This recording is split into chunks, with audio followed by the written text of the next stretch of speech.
Escuchemos al pastor Víctor Manuel Buitrago y la sabiduría de la palabra de Dios para hoy. Qué bendición más grande estar aquí para que podamos estudiar juntos la palabra de Dios.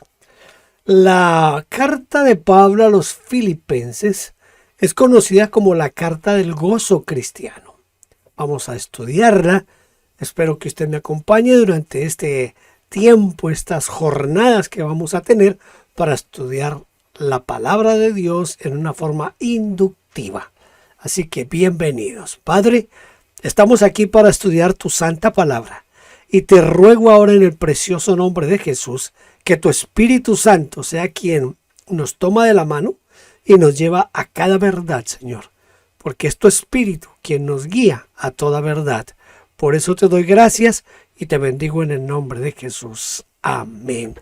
Amén. Vamos entonces a iniciar nuestro estudio leyendo el capítulo 1. Vamos a abarcar hoy del versículo 1 al versículo 11.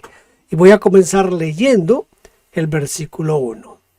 Pablo y Timoteo, siervos de Jesucristo, a todos los santos en Cristo Jesús que están en Filipos con los obispos y diáconos, gracia y paz a vosotros de Dios nuestro Padre y del Señor Jesucristo. Esta es la oración de Pablo por los hermanos en Filipos. Ahora, ¿qué sabemos nosotros de Filipos? ¿Qué sabemos de Filipos? Filipos era una ciudad griega situada a 169 kilómetros de Tesalónica y fue fundada en el siglo IV. Este mapa que está aquí, a ver si yo logro que mi PowerPoint sea utilizado con la flechita esta, no sé. Yo creo que usted alcanza a ver aquí la flechita. Aquí estoy señalándole dónde está Filipos, que es donde está esta gran seña mostrándonos en dónde está Filipos. Aquí cerquita está Troas, que es una ciudad importante. Está Tesalónica, ¿se acuerdan de Tesalónica?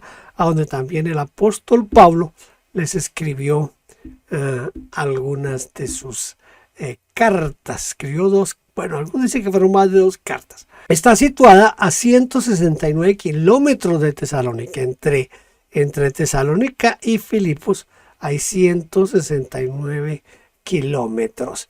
Fue fundada en el siglo IV a.C. y su primer nombre fue Crénedis, que significa fuentes o también podría significar pozos. Hasta que Felipe II de Macedonia convirtió a la ciudad en un fuerte militar para vigilar la zona y la llamó Filipos en el año 146. A ver, me iba quedando yo aquí sin mostrarles mis ayudas. Bueno, entonces Felipe de Macedonia la convirtió en un fuerte militar. Esto fue en el año 146 antes de Cristo, desde luego, ¿no? Esto fue antes de Cristo. Macedonia se convirtió en una provincia romana y Filipos fue su primer distrito y lo llamaron Colonia Augusta Fictris Philippensium.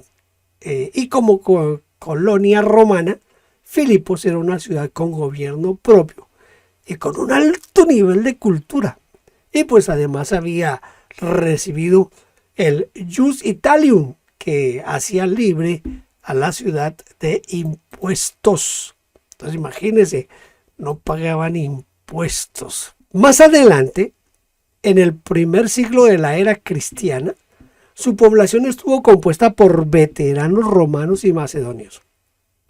Pablo y Silas, junto con Timoteo y Lucas, arribaron por primera vez a Filipos en el año 49 y tuvieron su primer fruto cuando Lidia, la vendedora de púrpura, se convirtió al Señor y entonces los hospedó en su casa, allá en la casa de Lidia. Luego el carcelero creyó en Cristo, se bautizó con toda su familia.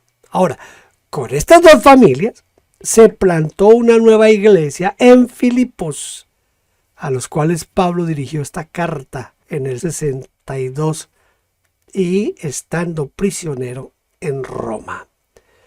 Esta carta es considerada, según William Barclay, como la carta más encantadora que Pablo haya escrito jamás. Se la ha llamado de dos maneras.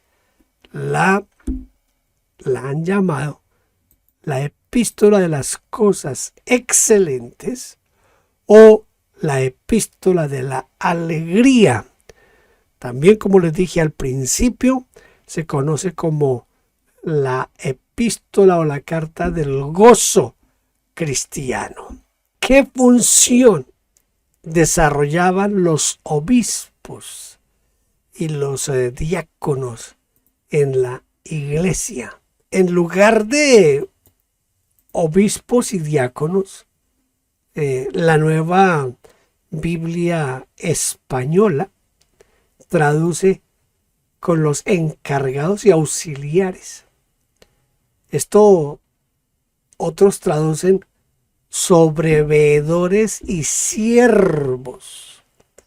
También lo traducen como supervisores y ayudantes. Y señalan más bien una tarea que una jerarquía.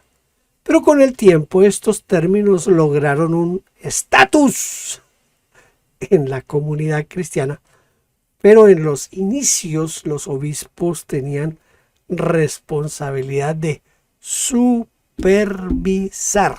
Escuche, tenían la obligación o la responsabilidad de supervisar a los que estaban haciendo el ministerio, a las actividades, el ministerio de la iglesia, y los diáconos cumplían el rol de ayudantes y de obispos. Al comparar los primeros versículos, cada carta de Pablo, y señalar la diferencia con Filipenses y Primera y Segunda Tesalonicenses o la carta a Filemón, que si hacemos una comparación, ¿qué palabra no incluyen?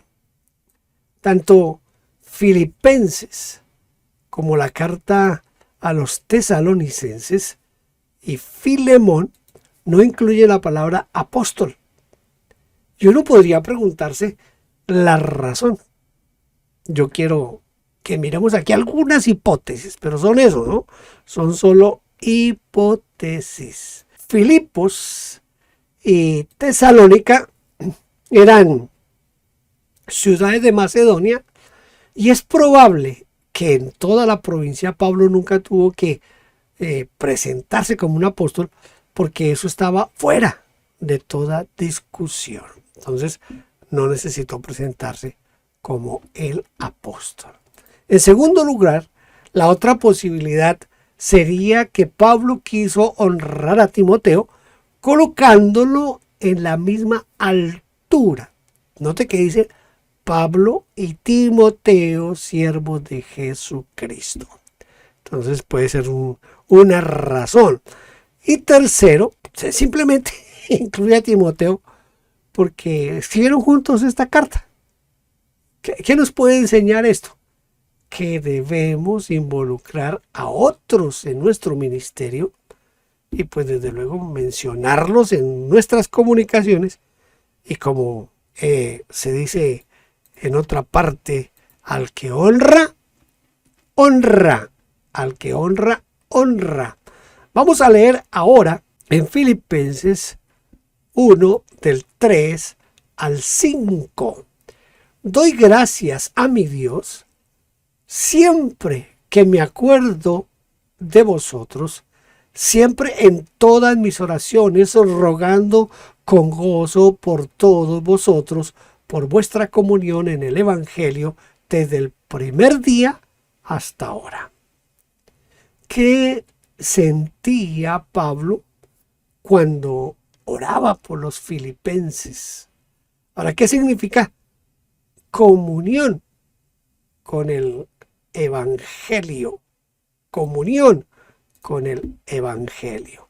Vamos a mirar aquí en nuestra ayuda visual qué significa esto, qué es lo que quiere decir aquí el apóstol Pablo. Vamos a mirar. Mientras oraba por los filipenses, el apóstol Pablo sentía una enorme alegría y su ruego, suplica por ellos, y ese ruego, esa súplica brotaba de sus labios como un gemido, pero no ese gemido de llanto y de angustia, sino más bien como un cántico de gozo. Y no fue para menos, porque por muchos años ellos perseveraron con fidelidad en el camino del Señor. Desde el primer día hasta ahora. Esa continuidad no consistía solamente en estar en la iglesia, sino en la comunión. Es decir, lo que algunos llaman koinonía del Evangelio, y que se puede interpretar de tres maneras diferentes. Interpretación que se puede vislumbrar en las distintas versiones de la Biblia. Primero, la comunión en el Evangelio es contribución monetaria. Mire, la versión ecuménica traduce por vuestra contribución a la causa del Evangelio desde el primer día hasta ahora. Entonces aquí podemos hablar de una parte que es la parte económica. Yo sé que en nuestros tiempos esto no gusta mucho, pero estoy leyendo una de las traducciones de la Biblia. La comunión en el Evangelio es cooperación. La versión latinoamericana dice: no puedo olvidar la cooperación que me han prestado en el servicio del Evangelio desde el primer día hasta ahora. Mira lo interesante y lo importante que es leer textos en las diferentes versiones. En tercer lugar, la comunión con el Evangelio es anuncio del Evangelio. En la Nueva Biblia Española se lee o tradujeron por la parte que han tomado en anunciar la buena noticia desde el primer día hasta hoy.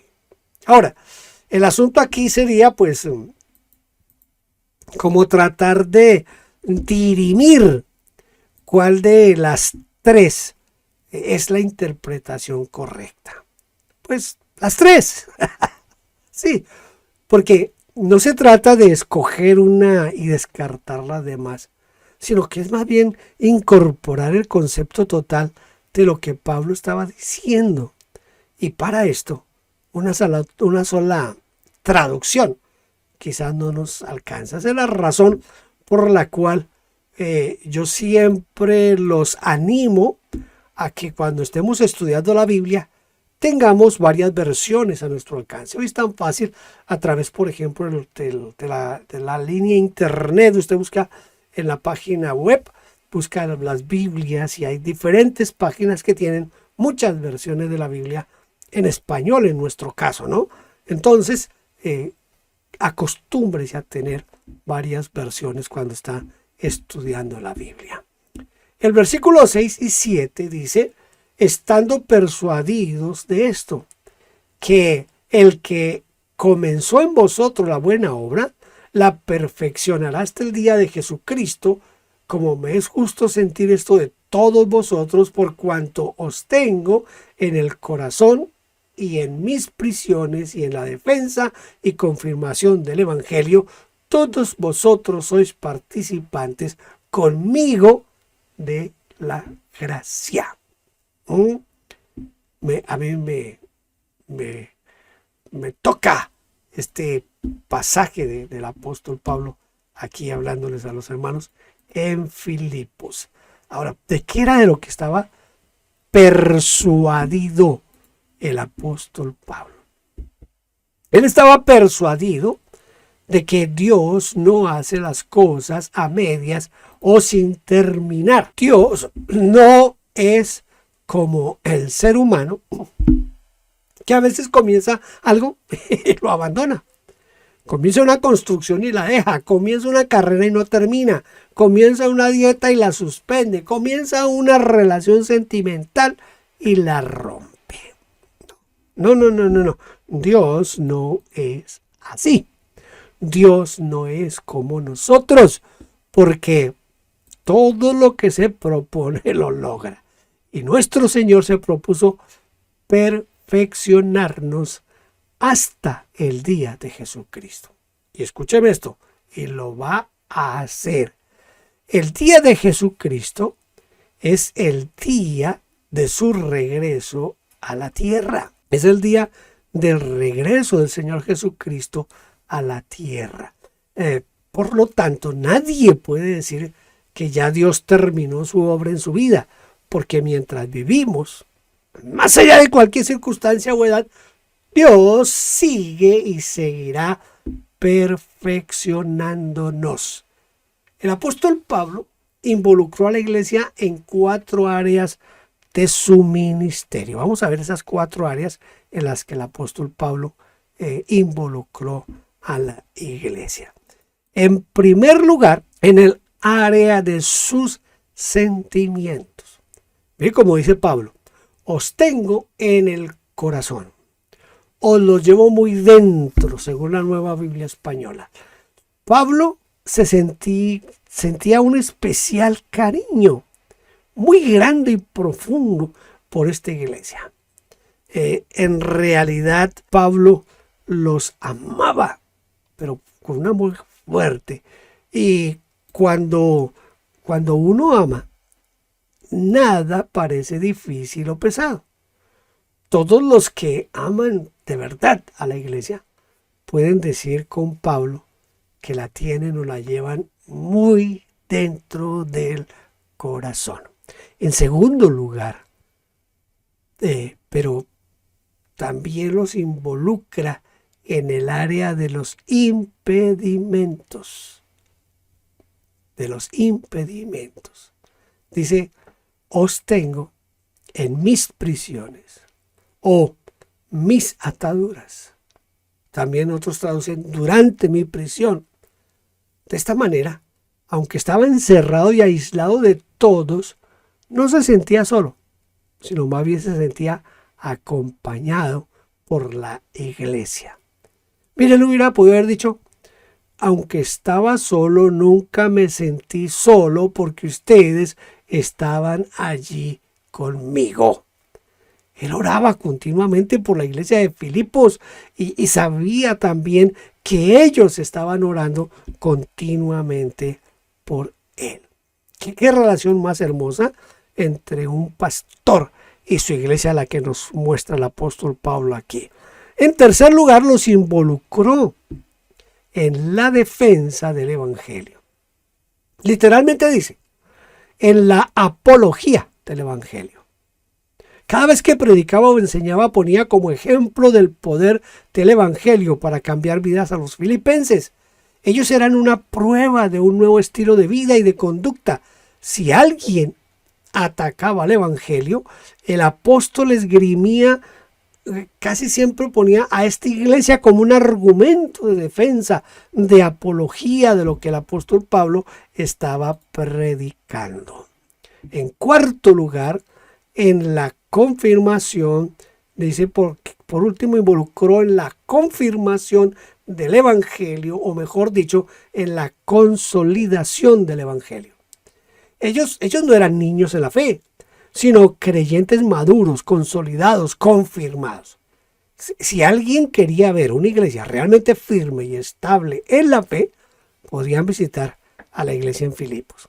Es probable que muchas veces el apóstol Pablo animara a los nuevos cristianos para que tomen el ejemplo consolidado de esta iglesia, porque para el apóstol Pablo era una iglesia modelo, una iglesia que era una iglesia que valía la pena ir a visitar, conocer.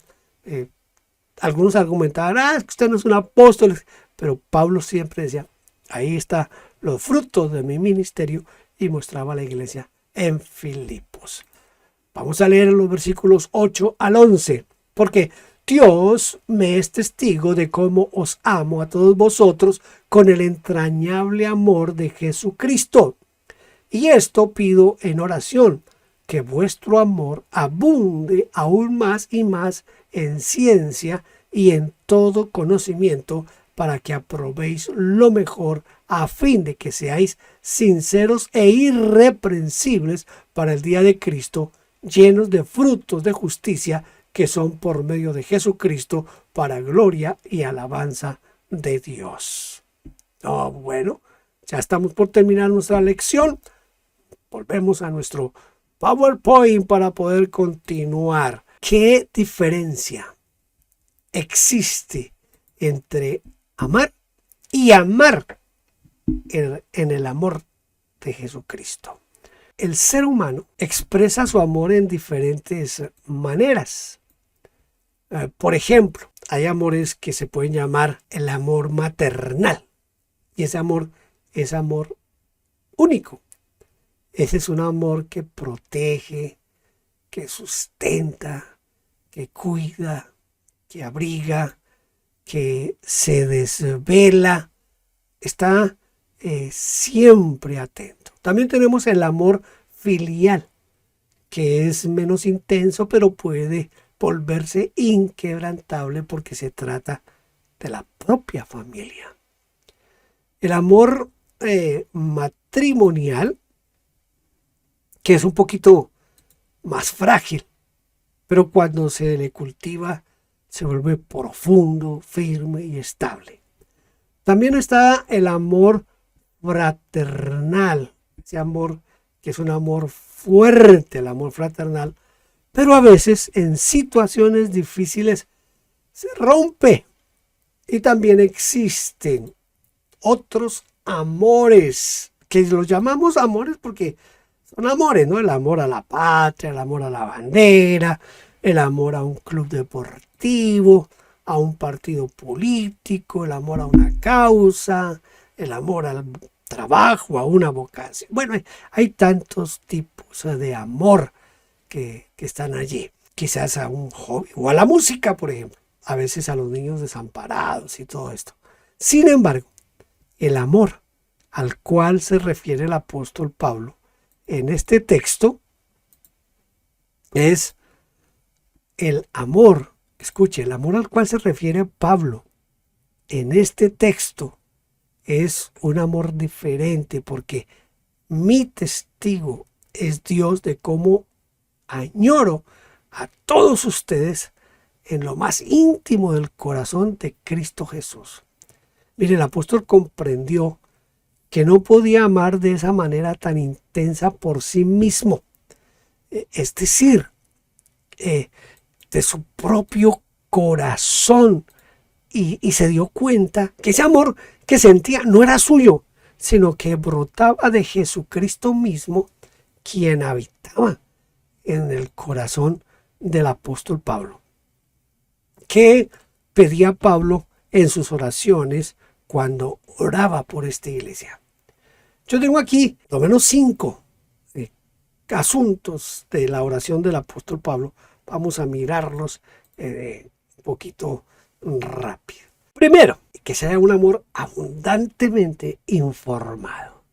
Un amor que más y más desborde en conocimiento perfecto o abunde aún más en ciencia.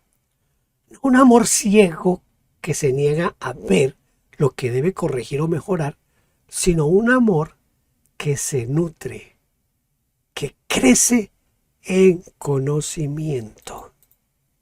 En segundo lugar, que tengan un amor abundantemente inteligente o con buen juicio en todo, con sentido común, con todo discernimiento o percepción.